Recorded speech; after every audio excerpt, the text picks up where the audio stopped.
their bouts stopped shortly after Shanks lost his own. The group was having a round of drinks. Kukunin daw nila to eh, pagka may problema.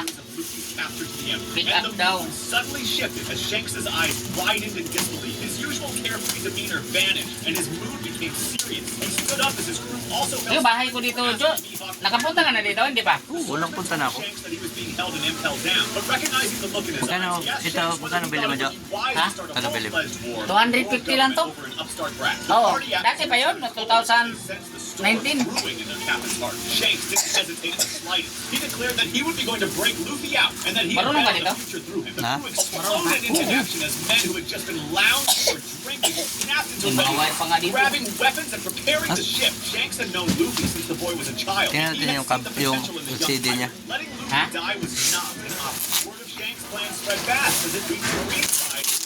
The moment it was confirmed that Shanks was heading to Impel Down to rescue Luffy, panic began to set in among all the Marine officials. The red-haired pirate invasion of Impel Down was a direct challenge for the world government authorities. The admirals received the news with grim faces and were even confused as to why an emperor would make a move for a pirate such as Luffy. The execution was supposed to be a swift and small-scale affair, but it was suddenly turning into something much larger. Shanks was a Yonko, and his presence would attract attention from every corner of the realm. If Shanks reached Impel Down, destroyed it, the damage to the Marine's reputation would be catastrophic. Lead Admiral Sengoku made the decision quickly. They couldn't afford to let Shanks reach Impel Down, and as Yan, such, the sige. day of the Saka na. execution would be moved forward. The setting would now be Marine, and orders were dispatched all over to gather the full might of the Navy. Due to this turn of Ayun events, pala. the execution Panamban. had to be carried out no matter what. Every available Marine force was to be summoned to Marineford on the date of the execution. Sengoku, Sakazuki, Kuzan, and Kizaru, along with vice admirals and elite troops, began to make their way to the massive fortress. Warships were deployed, surrounding the bay like a steel barrier. Even the warlords were called upon to bolster the Marine.